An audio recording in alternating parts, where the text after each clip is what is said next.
என்றும் நான் செல்ல மாட்டேன். அன்பான சொந்த பந்தங்களே, beloved family members, உங்களை சந்திப்பதில் மிக்க மகிழ்ச்சி அடைகிறேன். I'm very happy to see you again. ஆண்டவர் ஒவ்வொரு நாளும் நம்மை ஆசீர்வதிக்கிறார். God blessing every day. என் அன்பு தேவ பிள்ளைகள், My beloved children in God, நேரத்தை எவ்வளவு அழகாக தேவனுக்காக நீங்க செலவிடுகிறீர்கள். you are using the time for the God. உங்களுடைய ஜெபம் Your prayer, நிச்சயமாக பரலோகத்துக்கு செல்லும். it will go to the heaven. நாம் யாவரும் கருத்தாக ஜெபிக்கிறவர்களாக மாற வேண்டும். We have to pray with the blessings. நம்முடைய விண்ணப்பங்கள் நம்முடைய அருளாதருக்கு நிச்சயமாக தெரிந்திருக்க வேண்டும். We praying, definitely God knows.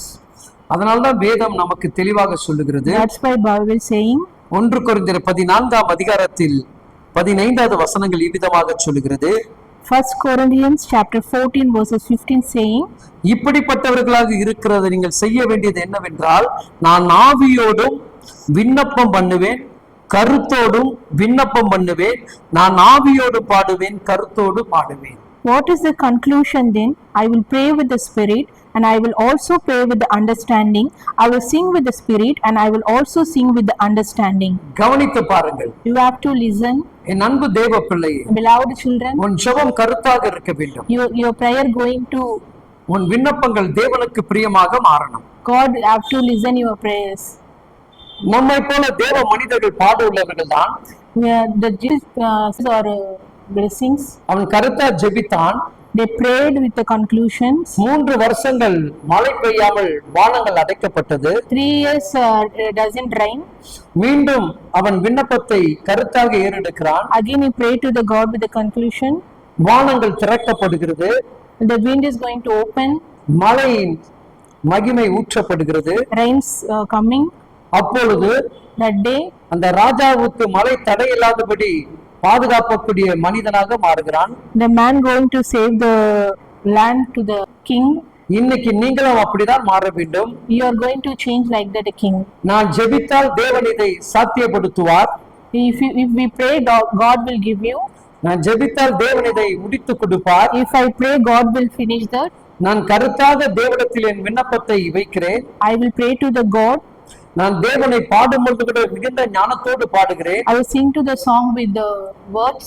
நான் பைபிளை வாசிக்கும் போது கூட தேவனுடைய பயபக்தியோடு கூட அதை படிக்கிறேன். I am praying, I am reading the Bible with the God grace.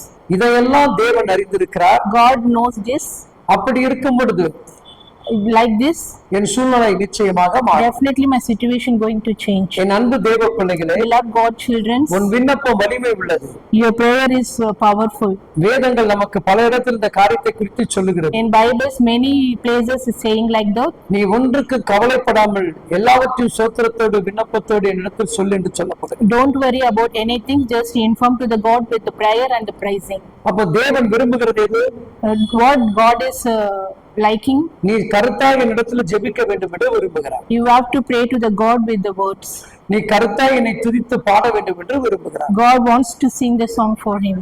ஏனோ தானமாக தேவனை நாம் தேடக்கூடாது. Don't pray to the God.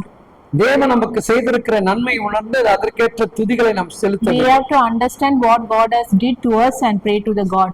Abraham தேவன் செய்த நன்மைகளை என்றைக்கும் மறக்கல. Abraham never forget what God has given to him. இன்னைக்கு அநேக தேவ பிள்ளைகள் மறந்து விடுகிறோம். Many Christian people are forgetting like that. மறந்து விட்டு வேறு வேறு இடங்களுக்கு நாம் திசை மாறி போய் கொண்டு இருக்கிறோம். Christian people are traveling like that. நமக்கு உண்மையாக பாடுபட்டு நமக்கு விண்ணப்பம் பண்ணி விடுதலை கொடுத்த சபைகளை மறக்கிறோம். We forget the truthful churches. உங்களுக்காக திறப்பில் நின்று ஜெபித்து உங்களுடைய நலனுக்காக பாடுபட்ட ஊழியரை மறக்கிறோம். We forgetting the persons who prayed for you with the truthful. சில ஊழியரிடத்தில் நன்மை பெற்றிருப்போம், நன்றி மறந்தவர்களாக நாம் காணப்படுகிறோம். We are get the blessing from the pastors, but we forgetting what the pastors did. ஏதோ ஒரு அற்புதத்தை நம்ம பெற்றிருந்தாலும் ஜீவனுள்ள வரைக்கும் நம்ம என்ன பண்ணுங்க, அங்க தங்கி தாபரிக்க வேண்டும். We have to listen that the purpose what we got from the pastors. நீ இருதயத்துல நன்றி நினைக்கிறேன் என்று சொல்லலாம். We have to think the thankful in your heart. அது தேவனுக்கு பிரியமல்ல. That is the God doesn't like. நன்மை பெற்ற அந்த இடத்தில் நீ வாசம் செய்வதுதான் தேவன் விரும்புகிறார். God likes you have to save in that place. நன்றாக நீங்க கவனித்து You பாருங்கள். have to listen carefully. யோசேப்பு எந்த தேசத்தில் நன்மை பெற்றானோ Joseph got the purpose in the place. மரணம் பறிந்த வரைக்கும் அந்த தேசத்துல அவன் இருந்தான். He have lived till the end of the death. மரித்து சில ஆண்டுகள் கழித்துதான் அவனுடைய எலும்புகள் அவனுடைய தேசத்துக்கு கொண்டு போகப்பட்டது. After he death, only his bones turned into the place.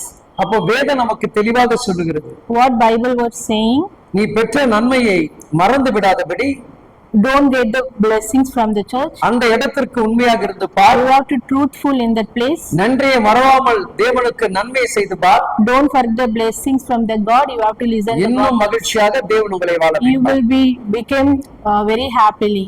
Amen. Amen.